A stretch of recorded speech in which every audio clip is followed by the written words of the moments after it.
listening to Not So Live from Asteroid G, weeping in the Batcave while emo Nirvana plays on speakers. I'm your host, Mike Finkelstein. Hey, your buddy Mike the Ghoul here as well, losing his investments in throat lozenges because he misses Christian Bale. Like, what's going on here? I'm Mike Finkelstein. I'm gonna tell you, I did this for you. Pray to me. Oh, tangents, love them. Oh my god. So we are going to finally be discussing in detail The Batman, Matt Reeves' reboot of the Batman universe that is now officially part of the Batman epic crime saga, also taking into account The Penguin and The Batman Part 2 and whatever other fucking shows they decided to tie into this whole thing. Yeah. When we've mentioned this movie in the past on the podcast, I've bitched about the fact that I didn't like it. I know you like this movie a lot, Yes. and Yeah. I had so many issues with it. So, a month or so back, you had me go and watch it, and I even wrote a review for this on the website, so you can go see more of my thoughts that we don't get to. But I know we wanted to discuss it specifically on the podcast, so I watched it for this, and so we get to discuss it, and my thoughts are, it's better than I felt before, I still don't like it. I really liked this movie. I know. Maybe I watched it again when we said, and I still liked this movie. And maybe I know. I don't know. Like I really just loved Gotham in this movie and the place that they built. Like Batman, Robert Pattinson did a fine job. I thought he was okay. Zoe Kravitz did a fine job too. But the world of Gotham felt like such a piece of shithole that like. I felt like the people that live there, like this world made them the way they are. And that's what I really appreciated about it. It definitely felt like the portion of Gotham that we got to see in this movie was like living in the Narrows from Batman Begins. It was like all of that distilled into one really shitty city. And I know that's the theme they're going with because that's how it is in The Penguin as well. It's just really run down, really gross, so like corrupt on the outside like the government is corrupt on the inside. So I get that. It's all supposed to be just really nasty. And I think going through it, my issue is that for all the times that it does little jokes, like when there's a thumb drive with a dead thumb hanging off of it, or things of that nature, for the times where it really tries to make Batman into a detective, unlike how he acted in Batman v Superman or Justice League, for all those times that it did it, there's still a certain amount of gusto that's missing for this character. And I think the problem I have stems from the fact that they want this to be a Batman Year 2, where Batman hasn't even figured out how to balance his life as Bruce Wayne with being Batman, so he's just depressed all the fucking time. And he's not a fun character to watch. He's not. I'll give you that. He broods in this movie from start to finish. Wow. And it is very much just like I didn't see any of the Twilight movies, but I felt like it was that kind of teen angst brought to this version of Bruce Wayne. And I'm not shitting on his portrayal. I actually liked it. But there was a lot. Yeah, it made sense for that character and what they were about. Like that's where it worked. But it was definitely like a little broody bitch Batman that I'm very not used to seeing and did not expect. And to your point, like I can appreciate a little bit the mistakes that he was making, because I think that he is trying to still figure it out. And and maybe the YouTube cut that I had and I've seen that I hope you saw too, of the little like 5-minute conversation between him and Joker that didn't make it into the movie that I really hope we get more on. Like the dynamic there like made me want more of this character too. So as much as I liked the movie, there were other things outside the movie that influenced, I think, my feelings as well to how much I liked it as a whole. The fact that I didn't get that made me wanting more, and maybe that was smart by them because I was seriously buying into it. So we just talked about Superman, and we discussed the fact that that movie maybe begins a little too far into the story. Yeah. I feel like the Batman, by comparison, starts too early into the story. Because, like, he hasn't figured out how he really wants to even be Batman. He's still discussing, like, am I a beacon of hope? Which the movie decides to settle on, yes, he is, but no, he's Batman. I'm not certain the movie quite understands Batman yet, but it's a thing of he starts so early that we aren't really seeing him as Batman yet, really figuring himself out yet. I felt like Christian Bale's Batman in Batman Begins had a better sense of who he needed to be Batman, because he spent 7 years not being Batman, just being a criminal to understand them. That Mm-hmm. this Batman feels earlier on his journey, despite dressing up like a bat and going and kicking the shit out of people. And Yeah. it's too early for us to really feel like he's a character worth watching yet. He's got the fancy gadgets, he has the car he's built, he's got the cave, he's got the butler, he has the tropes of being Batman, but he doesn't have the personality yet. And it makes him like James Gordon trusts him and thinks he's doing a great job. Why? The guy we're seeing right now is a hollowed out shell of a man that isn't even personable enough to be Edward on Twilight. Like he's he's not interesting to watch, and the movie's built around him. Like we're Jim, watching. look at the sadness in his eyes, Jim. Like, how do you trust this man so much? Yeah. Why are you so committed to it when I'm not even certain I trust this guy yet? Like, Jim, what are you seeing? Because you aren't telling me that. No one on the police force trusts the guy. No, and that's the right call. Yeah, I mean, this movie, to your point, does have a little bit of an identity crisis between, like, is he the Batman or is he just a vigilante at first? He just throws you, I'm Batman. But he feels much more in the beginning like just a vigilante figuring it out. Like, I'll give you that. Definitely. And that's an issue I think I have with this now. Now, like 2 or 3 movies from now, if they decide to tackle, like, Robin, one of the Robins, and, like, we get a Dick Grayson that's, like, struggling and really hurt and is a hollowed out shell of a person, at least we can then relate back to this movie and be like, he can be like, yes, I went through this as well, and I understand what you're doing.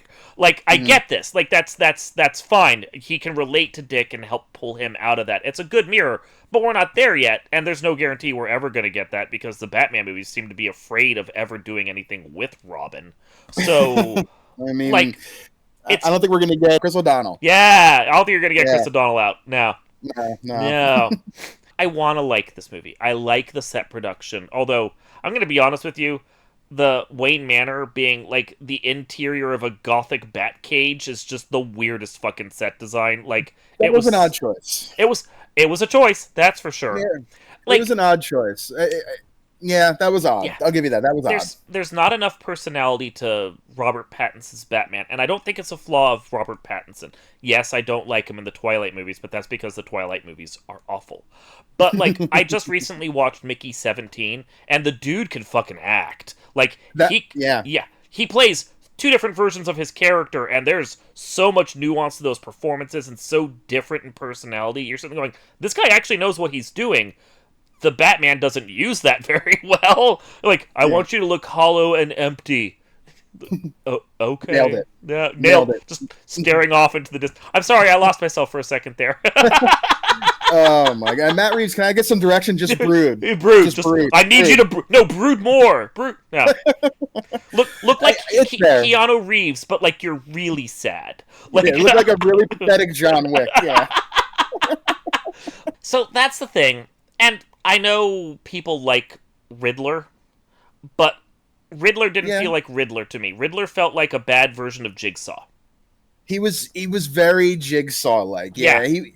It was almost like it felt like they were almost trying to roll Riddler and Joker almost into like some kind of hybrid villain. Yeah. I thought that's where they were going with it for a period of time, but then he's like, nope, he's the Riddler. I'm like, okay, like this is a different take on Riddler. This is not your Jim Carrey. This ain't your dad's Riddler. And that's an issue. Like, it doesn't feel like the movie really wants to adapt Batman. It wants to take the names and adapt something else that's tangentially related. Like, if they'd decided to make Calendar Man this villain, and he's, like, sending Batman notes about dates and so forth, I wouldn't have had as big a problem, because that's not a character that's so firmly established in our minds about how he's supposed to act and think and everything else. Like, oh my god, the evil Condiment King is going around killing people like a serial killer. Sure, whatever, dissolve them in ketchup. I think that's hilarious. But, like, that's not this movie. This movie really wanted Riddler to be, like, a crazy MRA serial killer. And that's not the Riddler. It's not, and it's an interesting take on it, and I appreciated the different view of a very comedic slapstick character of a villain. Like, you know, Jim Carrey's version all the way down to the one from the 60s with Adam West. He's just a goof.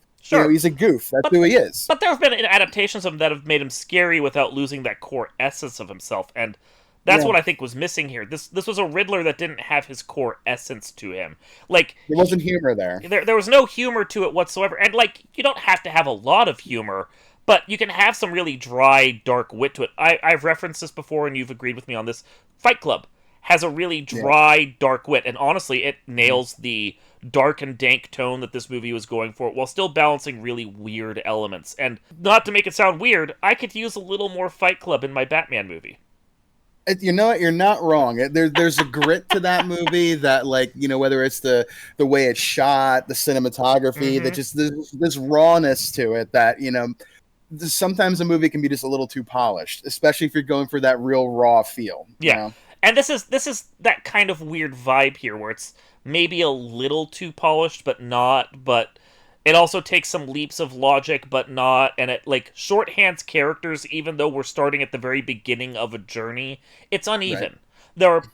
There are parts that I really do enjoy. I think despite the fact that Riddler is not the right character to use for this, the villain's storyline and how it pushes Batman forward to becoming a hero is a valid story to tell. Right. Yeah, definitely. Definitely. The history, like, between those two that, like, you were unpacking as the movie unfolds, which was part of the mystery, which was pretty cool. I did like the little breadcrumbs you got along the way to see like why he feels this way. And then, like, when Riddler, like, sees that, like, he's just not being understood, like, that really fucks him up. Like, he thought, like, this guy understood who he was and what he was doing and his purpose, and like this, like, just shatters him, and like you see him just lose his shit. And I'm like, the acting by Paul Dano was very good.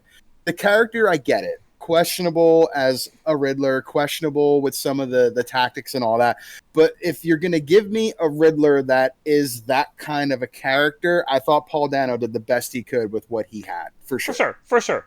I certainly agree with you that it feels like a Joker hybrid, because like this Riddler is doing like, he has a plan and he's built stuff out and he has this whole like clues and everything, and he feels like he's like the same side of the coin as Batman and that they're joined at the hip. Most of all that right there that we just described is Joker. Sure, Riddler can have a plan and he can have his clues and everything, but he's a little more ostentatious in different ways. Like, this plan that he had here would almost, for the Batman to solve, would almost have been coming from Heath Ledger's Joker over in The Dark Knight. Yeah, like, you could see him doing this and leaving all these clues, and if Batman doesn't figure out, he just laughs to himself and waits, Like, that's that kind of plan. It doesn't quite suit. I'm also just kind of irritated that Batman and James Gordon are just really bad at their jobs. I really liked Jeffrey Wright though as Gordon. I love Jeffrey Wright as an actor. He's fantastic. His performance is good. But yeah, you needed a little more understanding of why they trust each other so much, I guess. You know from the history, but why these two? And why does Gordon not listen to everybody else telling him that this guy's a piece of shit, don't listen to him, kind of thing? And Gordon's got no problem bringing him in and showing him all the stuff. What case did you guys work that proved this, guys? I need to know this little bit of detail, and you don't even tell us about it. It's just like, yeah, he's cool, he's with me, whatever. Which is why I'm hoping. Yeah. Yes. Which is why I'm hoping that little YouTube deleted scene we got of Batman and the Joker, actual Joker, having their comment, maybe it's Gordon and the Batman bringing that guy in, and that's why they trust each other, and maybe that's why I'm hopeful as well. That makes sense. We'll see, because something had to have happened to make, he's not the commissioner, he's a captain or something right now. I can't remember Lieutenant, exactly. Maybe I don't know. Yeah, something like that. Yeah, he's not Commissioner Gordon right now by far. No, not by. He's got a few ranks. Yeah. Yeah, he might just be Detective Gordon. Like, I don't really remember. But like, why do you trust this guy who's in a suit, dressed up, hiding his identity, versus all the people that you should be trusting with your life? Like, I need to know why. Yeah, and that's a fair criticism for sure. Well, and then I know I put this in my article, and I bitched to you about this after I first watched it, but there's a couple key scenes that stood out to me about, like, being really dumb and make Jim Gordon and the Batman look really stupid. For instance, that thumb drive scene.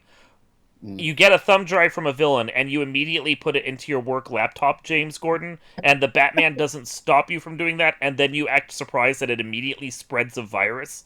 Like, Yeah. you're kind of stupid, because that's IT security 101. Do we need to have you go back through Know Before and like relearn your basics? Are you getting phished, James Gordon? Do you open every link in your emails? Like, He is not the kind of person to check a hyperlink. I can tell you that. right? Much. No, like he's sitting there going, "This seems trustworthy. Click this. Oh, I fill out a form. You need my badge number and social security. Sure, why not?" Yeah.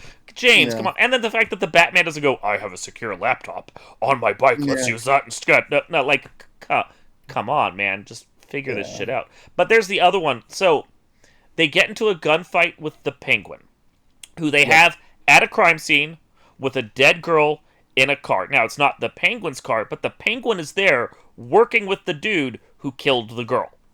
And then the Penguin drives off after shooting at the cops, Batman and James Gordon, and causes a massive pileup in the highway where trucks explode and everything else, and the Batman captures him. They drag him back to a warehouse, have him handcuffed, interrogate him, and then after they're done interrogating him, James Gordon and the Batman drive off. I get that the Batman has shit to do. James, you just watched him shoot at you and cause a massive pileup on the highway. I think he's committed some crimes you can prosecute him for. Probably, but I mean, this is the world of Gotham. You need shitholes inside your shithole to cover shit for your shithole. No, so I get that. I get it. But he's a made man. If he's gonna get off from it, at least have a scene of him being dragged into the police department and then the charges being dropped. Don't just be like, "You're good, son. We're just gonna walk away now." Like, that's true, and you know, I agree with you there. But I do, and maybe there's something to that of like, we're making sure we're letting him go, and now his people will wonder, like, did he give us something, kind of thing, and we can use that, like, fourth dimensional chess kind of shit. Maybe I'm giving it too much credit, but that's just because I love Jeffrey. That's because I love Jeffrey Wright. Because if they're playing 3-dimensional chess or 4-dimensional or 8-dimensional, whatever, they're playing tiers above what you're expecting, then the Batman, who sees that carpet scraper and doesn't know it's a carpet scraper, should immediately draw that shape on a piece of paper and have it searching through the internet, so that on his Bat computer, so that he can figure out it's a carpet scraper, so that when he finds the villain's home, his first thought about seeing a grudgy green carpet is, maybe I should carpet scraper that. Like, really? This is not Christian Bale shooting bullets that look identical holes in bricks to try to match one up. That's fair. No, that's fair. Like, Christian Bale, like, as dumb as that sequence was, because how are you going to reconstruct a bullet like that? That was a bit of fictional, like, let's just have some things to move the movie forward. At least it showed him being a detective. This was the dude going, "Oh, that looks like a tool. Okay, we're moving on now." So, yeah. Yeah. I mean, fair criticism. Criticism. But I didn't know what it was either. So, like, at least I was surprised. But here's the thing: we're not the Batman. We're not supposed to. We're not the dude that's considered the world's greatest detective, and apparently, right now, neither is he, because his knowledge and his internet security are bad. He's just still figuring it out, man. He's winging it. He's just so I got high hope. Like, I get it. You want to call it a year 0 or a year 1 or a year 2 or whatever. Sure, fine. He's starting off. I need more from him in the next one. I need him to be personable. I need a little Bruce Wayne that isn't just a broody Nirvana fan. I need him to actually show some detective work that feels like he's being a detective. And that's not this movie, and that's what holds it back. Yeah, that's fair. That's so fair. It's like, and I don't want to hate on this movie. Like, it's a C+ for me. I think a second, like, the Penguin is fantastic. I loved the Penguin. That was like a B+ A-, because, you know, I'm always going to bitch about shit. But the world is getting built well. The world of the Batman epic crime saga, which is what they call it. Sure, okay, I'm still on board because Penguin was so good. Batman 2, Electric Boogaloo with bats, needs to be better for me to continue. You're right. It does. It does need to be better. You really need to, like, I think it's important to get. You said something that stuck with me. You got to see Bruce Wayne in this one. Yeah, we got a lot of Batman in this one, very little Bruce. And I'm buying this version of a Batman. I am not sure how I'm going to feel about this version of Bruce Wayne if he's going to be sitting in a corner crying all the time. Yeah, that confuses me. We need Bruce has to be. he's got to be the face. You know, he's the playboy. He's the rich kid. He's the one that is trying to be philanthropic. Like, that's who he is, and he didn't play that at all here. And to the year one thought, maybe in the next movie we get more, but they got to grow Bruce as a character. They can't just lean into more broody Batman. No, that's fair. Yeah, I can't take another 3 hours because this was 3 hours fucking long. It's a long movie. It is. I can't take another 3 hours of him sitting with his flannel in the Batcave going, "Oh my god, my parents were evil. Alfred, get me a sandwich and then don't talk to me." No, I can't do that. Criticisms are fair. I still think this movie is a solid B plus for me. Fair. It was an A out the gate. I saw it 3 times in the theater with my friends. Damn! Like, we went and saw it a bunch of times. Yeah, we loved this movie. But upon rewatch, there are holes and there are flaws. And there are things that have happened after the fact, like the Penguin, like the deleted scenes, and my anticipation for what could continue to go that made me feel, I think, a little bit more a little lower. Yeah, a little lower at the end of the day. But that's not to say I don't love it. I think this movie is still fantastic, especially the way DC's dropped the ball left and right over the years. So I'm hopeful that we're going to see something better in the second one. And we need an actual Joker this time. Yeah. And, I mean, I still think this is miles better than what we got in fucking The Joker and Joker Folie D. Which was a disappointing movie followed up by a massive disappointment. Oh my god, that was a train wreck of epic proportions. I'm still not sure why people loved it. I couldn't get through it. And I didn't even bother with the second one. Thank you. Okay, so you've actually tried to do Joker more now. Yeah, it's so bad. I just can't do it. No. Like, and I don't know. Maybe I'll try a third time, but I can't get through the first act. I just can't. I'm bored. If you can get through it, we'll go back and revisit, because we did do a Joker talk, but we didn't really touch upon that film too much because I hated it and you didn't watch it. We can go back and discuss it. Don't even bother with Folie à Deux because you're not going to get past the first 15 minutes. It's really bad. But if you can at least get through the first movie, I'll watch it again and we can discuss. Okay, you have my commitment to try to get through that movie. It won a fucking Academy Award. It should be good. I didn't love it. I'm not on board with it. I don't think I really like Todd Phillips, who did like The Hangover and Road Trip. I'm and a bunch looking of stuff. At there, Starsky and Hutch, old school. Yeah, I just don't like his movies. I didn't really like our old school. I didn't really like Starsky and Hutch. I think his vision doesn't work for me, and it especially didn't work on Joker because, I mean, it's not the Joker. It definitely isn't comic book Joker, but it's not the Joker. It's just a sad, depressed dude that eventually has a maniacal laugh and kills people. And, like, does that align with this Batman, even though they're in different cinematic universes? Sure, but I can't tolerate that much of it. What is with sad Batman characters? Like, can we just be a little happy? Just a little? And I mean, I don't know. Like, Batman's always been sad in a way. So but I don't know. Maybe it. And honestly, he does. I didn't think the Bruce Wayne in Batman Begins was that sad. He was driven and motivated, but his dialogue with Alfred was sassy. Yeah, and in the second movie, he was much more that playboy, that philanthropist. You saw 3 different versions of Bruce on your way through that trilogy there by Christopher Nolan. Now that I'm thinking about it, so yeah, I just need more sassy Batman. Top mark still to this day. What a trilogy! So, well, first 2 certainly anyway. yeah. Third one's fine. Yeah, it's a weak. It's fine. It's a weak finale. The third one, you definitely feel the lack of Heath Ledger. Like, he would have been in it if he were still alive, and that gap in that movie is felt. It is, and we can talk about it if we haven't already at some other point. But like the time skip there and everything, like it wasn't the story that they wanted to tell, but they did tie it up okay. And it does feel like this Batman, the Batman. Yeah, it's trying to be like an early, similar kind of exploration of him figuring it out without doing the same plot, which I guess is respectable. You didn't do the origin story, but we know the origin story, but you're still starting early enough. It doesn't gel for me. It just doesn't gel. Yeah. So. Let's see how they do in the next one. Like, I really like this movie. I still liked it upon rewatch. Your criticisms are 100% fair. Mm-hmm. I agree with you there. But we'll see. Like, I have hopes for what this can be, and I really want to see this little tease of the Joker that we got, because I want to see that relationship, that dynamic between those two. I really do. Penguin definitely gives me hope that there's more to do with this than just Brood. Yeah, agreed. So we'll see. The Batman Part 2 comes out in a couple years, and I'm sure we'll do a podcast for it at that point, because we're locked in now. Yeah, well, this is it. You're here with us for the long haul. You're in it for the lifetime. There's a whole DC universe we have to cover until it ends. It just started. There's gonna be 2 more DC universes by the time we finish doing this. Oh my god. But anyway. Good movie. I liked it. Yep. No, I get why people like it. I understand why it didn't gel for me, but that doesn't mean I have to be the only opinion. And obviously, you liked it, so there's something there. So, yeah. Yep. This has been Not So Live from Asteroid G, brooding its way through the multiverse. I'm your host, Mike Finkelstein.